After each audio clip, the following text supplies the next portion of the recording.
예수께서 신 포도주를 받으신 후에 이르시되 다 이루었다 하시고 머리를 숙이니 영혼이 떠나가시니라. 어떤 목사님이 이런 말씀을 했습니다. 만일 앞으로 설교할 수 있는 딱 한 번의 기회가 주어진다면 나는 예수님의 십자가의 보혈에 관한 설교를 마지막으로 한번 하겠다. 마틴 루터는 이런 말을 했습니다. 성경을 옷간처럼 비틀어 짤 수만 있다면 거기에는 십자가의 피만이 흘러내릴 것이다.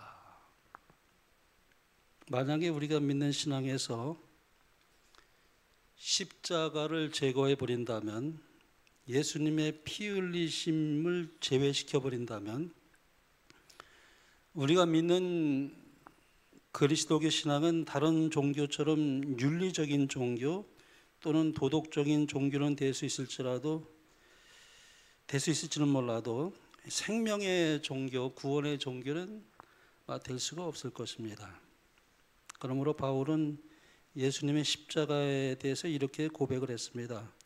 내게는 우리 주 예수 그리스도의 십자가 외에 결코 자랑할 것이 없으니. 또 이렇게 말씀합니다. 내가 너희 중에서 예수 그리스도와 그가 십자가에 못 박히신 것 외에는 아무것도 알지 아니하기로 작정하였음이라. 사도 바울은 나는 십자가 외에는 아무것도 알지 아니하기로 작정했다. 나는 십자가 외에는 결코 아무것도 자랑할 것이 없다. 그렇게 고백을 했습니다. 이것은 비단 사도 바울만의 고백이 아니라 그리스도 안에서 거듭난 모든 그리스도인들은 다 그런 고백을 하리라고 저는 그렇게 생각을 합니다. 사도행전은 이렇게 기록했습니다. 그리스도인들에게서 십자가를 제거하는 것은 하늘에서 태양을 없애는 것과 같을 것이다. 한 번은 영국의 세계적인 설교자였던 스펄전에게 한 청년이 와서 여쭈었습니다. 목사님, 제가 부득불 타지로 멀리 이사를 가게 되었는데 어느 교회를 찾아가면 좋겠습니까? 그때 스펄전이 이렇게 대답을 했다고 합니다. 어느 교회를 가든지 십자가 설교를 많이 하는 교회를 택해서 가면 좋겠습니다. 어떻습니까? 오늘날 우리 재림교인들은 교회에서 정말 십자가의 설교를 많이 듣고 있습니까? 복음교육제는 이렇게 기록하고 있습니다. 모든 설교에서 복음의 기초인 그리스도와 그 십자가를 빼놓지 말아야 한다. 또 이렇게 기록하고 있습니다. 성령께서 임재하시는 설교에는 그리스도가 없는 설교와는 전적으로 차원이 다른 능력이 임한다.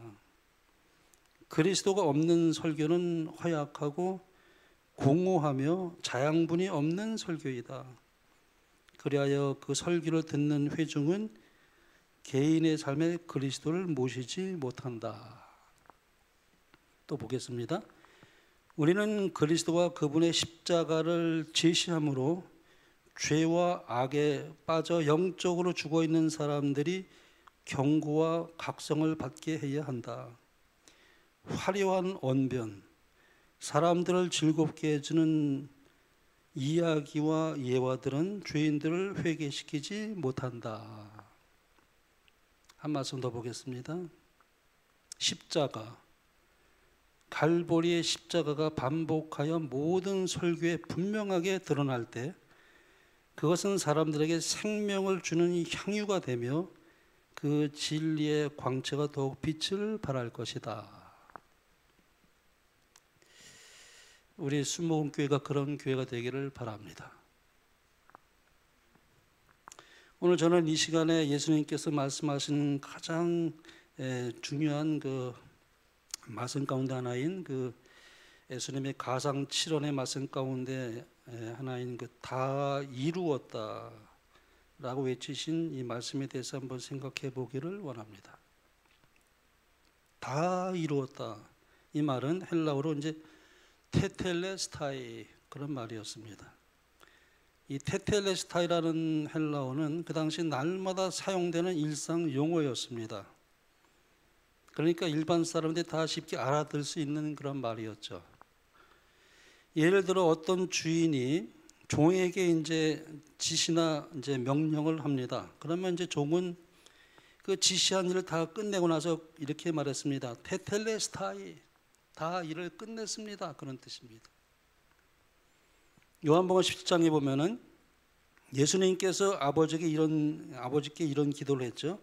아버지께서 내게 하라고 주신 일을 내가 이루어 아버지를 이 세상에서 영화롭게 하셨사오니 그랬습니다. 예수님께서는 후에 이제 아버지께서 맡겨주신 그 구속의 계획을 십자가에서 다 이루셨습니다.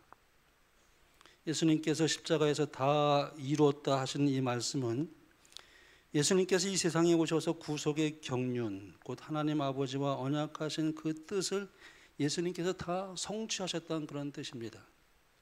영감의 글은 이렇게 기록합니다.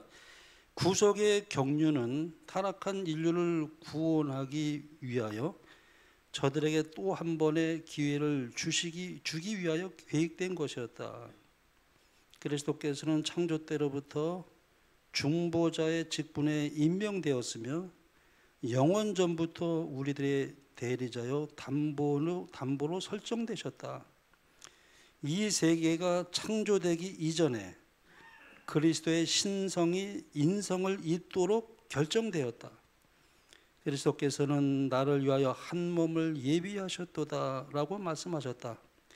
이 일을 행하시기 위하여 우리 구주께서는 당신의 신성의 인성을 옷 입으셨다. 예수님께서 그분의 신성의 인성을 옷 입으셨다. 이 말씀은 정말 굉장한 의미가 들어있는 아주 중요한 그런 어구입니다. 아버지께서 하라고 주신 일을 이루기 위해서 예수님께서 그분의 신성의 인성을 옷 입으셔만 했다는 것입니다. 그러므로 구속의 경륜을 이루기 위해서는, 그 구속 사업을 이루기 위해서는 그분께서 완전한 하나님이시면서 완전한 인간이 되셔야만 했다는 것입니다. 그래서 여기 보면은 그분의 신성의 인성을 옷 입으셨다, 그렇게 묘사하고 있습니다. 말하자면 우리의 죄를 구속하기 위해서 예수님께서 성육신이 되셔서 우리와 함께 계시는 하나님이 되시기 위하여 이 땅에 오신 것을 그렇게 영감의 글은 묘사하고 있습니다. 그 다음에 이 테텔레스타이라는 말은 당시 상품을 사고 팔 때도 사용되던 말이었습니다. 그래서 사는 사람이 이제 대금을 다 지불할 때 테텔레스타이 그런 말을 썼습니다. 그래서 이제 이 말은 지불이 완료되었다 그런 뜻입니다. 지불 완료, 이런 말과 같은 의미입니다. 예수님께서 십자가의 죽으심으로 말미암아 모든 죄인들의 죄값이 지불 완료되었다 그런 뜻입니다. 로마서 6장 23절에 보면은 죄의 삭은 사망이라고 했습니다. 죄의 값은 사망입니다. 그러니까 죄를 지으면 사망으로 그 값을 지불해야만 했습니다. 그러므로 죄를 지으면 누구나 사망이라는 빚을 지게 됩니다. 그러니까 죽음으로만 이 죄의 빚을 갚을 수가 있는 것이죠. 그런데 예수님께서 십자가에 달려 죽으심으로 말미암아 모든 죄인들의 죄값이 다 지불 완료되었다 그런 뜻입니다. 예수님께서 십자가를 지심으로 죽음으로 밖에는 갚을 수 없는 그 죄의 값을, 죄의 빚을 다 갚아주셨다는 이 놀라운 이야기입니다. 한 청년이 전도 집회를 마치고 나서 목사님에게 여쭈었습니다. 목사님, 그러니까 제가 구원을 받으려면 무슨 일을 해야만 할까요? 고민이 돼서 이렇게 목사님께 여쭈었습니다. 그러자 목사님이 이런 대답을 했습니다. 너무 늦었네. 네? 순간 자기가 전도 집회에 너무 늦게 왔다는 것이 상기되면서 그 말씀을 하셨나? 이렇게 생각해 보았습니다. 그러자 목사님이 이렇게 말했습니다. 구원을 받기 위해서 자네가 무엇인가를 해야 한다고 생각하면 말일세, 구원의 역사는 십자가 위에서 이미 다 이루어졌다네. 그러니 자네가 지금 구원받기 위해서 무엇을 해야 할 일하고는 아무것도 없다네. 다만 자네가 마음문을 열고 예수님께서 자네를 위해서 이미 십자가에서 이루신 일을 받아들이기만 하면 된다네. 영감의 글은 이렇게 말씀합니다. 아무도 인간의 어떤 공로가 자신이 지은 죄의 빚을 조금이라도 갚는 데 도움을 줄 수 있을 것이라는 제한되고 편협한 견해를 주장하지 말 것이다. 이러한 견해는 치명적인 기만이다. 만약 그대들이 이 뜻을 이해하려면 겸손한 마음으로 대속의 의미를 살펴보아야 한다. 이 문제를 밝히 깨닫지 못함으로 하나님의 자녀라고 주장하는 수천 수만의 영혼들이 저들 자신의 행함을 의존함으로 마귀의 자녀들이 되었다. 하나님께서는 항상 선한 행실을 요구하셨고 율법 역시 선한 행실을 요구한다. 그러나 인간은 자기 스스로는 자신의 선행이 전혀 무가치한 죄 가운데 처하여 있으므로 오직 예수님의 의만이 유효한 것이 될 수 있다. 인간이 자신의 구원을 위하여 할 수 있는 모든 것은 오직 원하는 자는 값없이 생명을 받으라는 초청을 수락하는 일뿐이다. 또 엘렌 G. 화이트는 이렇게 기록합니다. 율법은 의를 요구하는데 바로 이것을 죄인이 율법에게 빚지고 있다. 그러나 죄인은 그 빚을 갚을 능력이 없다. 그가 의에 이룰 수 있는 유일한 방법은 오직 믿음을 통해서 얻는 것뿐이다. 그는 믿음에 의해서 그리스도의 공로를 하나님께 가져갈 수 있으며 하나님께서는 당신의 아들의 순종하심을 죄인의 계정에 두신다. 이게 참 굉장히 중요한 말씀이에요. 우리가 이제 부기 이제 뭐 상업학교 다니는 학생들은 이제 부기를 배우는데 계정이라는 용어를 쓰죠. 차변과 대변 같아지는 거죠. 이제 그래서 우리의 모든 죄의 빚을 여기 이렇게 말씀하면 그렇습니다. 그는 믿음에 의해서 그리스도의 공로를 하나님께 가져갈 수 있으며 하나님께서는 당신의 아들의 순종하심을 주인의 계정에 두신다. 그러니까 자기의 행함이라는 것은 전혀 들어갈 여지가 없는 것입니다. 오직 예수님의 아들의 순종하심을 주인의 계정에 두신다는 것입니다. 인간이 실패한 자리에 그리스도의 의를 받아들이시고 하나님께서는 회개하고 믿는 영혼을 받으실 뿐만 아니라 용서하시고 의롭게 하시며 그를 마치 의인인 것처럼 취급하시고 당신의 아들을 사랑하신 것처럼 그를 사랑하신다. 믿음의 의로 간주되는 것은 바로 이런 까닭에서이다. 얼마나 영감적으로 참 우리에게 이해되기 쉽게 이렇게 설명하고 있는지 모르겠습니다. 예수님께서는 우리가 지불해야 할 그 청구서의 대금을 대신 다 지불하셨기 때문에 우리는 더 이상 그 청구서에 대해서 염려할 이유가 전혀 없다는 것입니다. 우리가 이제 전기료 지난달에 우리가 전기료를 지불했으면은 그에 대해서 우리가 신경 씁니까? 신경 안 쓰잖아요. 이미 냈는데. 그런 뜻입니다. 예수님께서 십자가로 말미암아 우리 모든 죄를 다 청산하셨어요.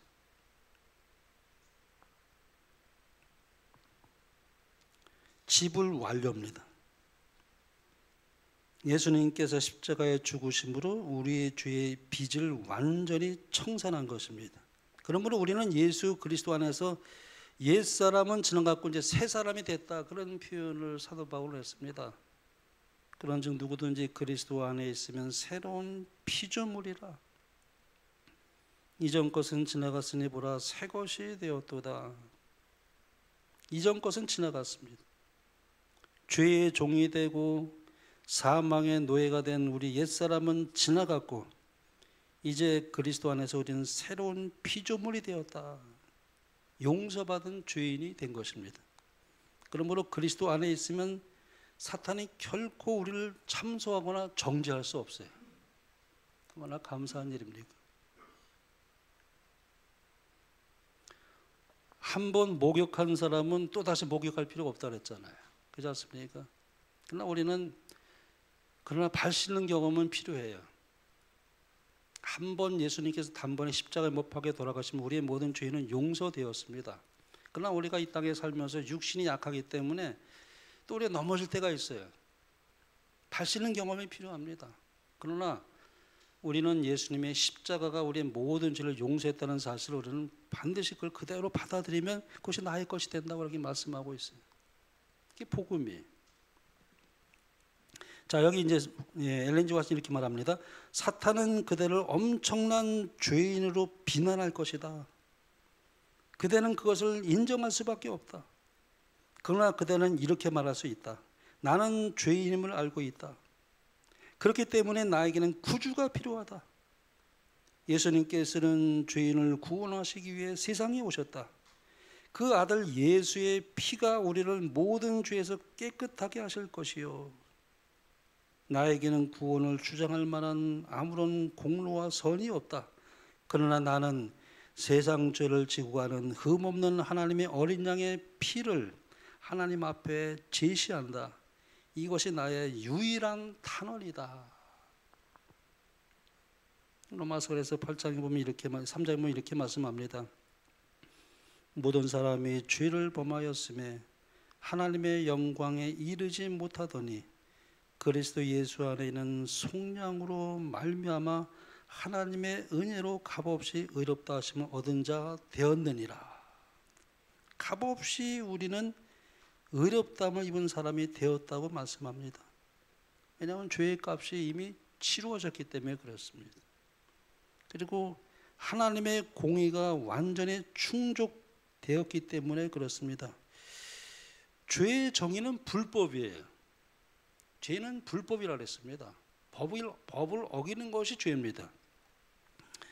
하나님의 율법을 무시하고 불순종한 것입니다. 그러므로 법을 어겼을 때는 반드시 형벌이 뒤따르게 되어 있습니다. 합당한 형벌이 부과되지 않은 법은 전혀 그건 법이 아니에요. 이 세상에서도 그렇습니다. 그러므로 죄인은 그들이 어긴 법에 대해서 형벌을 받게 되어 있습니다. 범해진 죄는 결코 간과될 수가 없고 그냥 넘어갈 수가 없는 것입니다. 율법은 존중되어야 했고 그 존엄성이 지켜져야만 하는 것입니다. 그런데 하나님께서는 공의 외에 사랑의 속성도 있습니다. 공의만큼이나 절대적인 하나님의 속성이에요. 그래서 하나님은 사랑이시라고 했습니다. 그래서 요한일서 7장에 보면 아예 하나님을 사랑이라고 이렇게 표현했는데요. 근데 이 하나님의 사랑은 거룩한 사랑이라는 것을 우리는 기억해야 합니다. 사랑은 사랑이지만 거룩한 사랑이에요.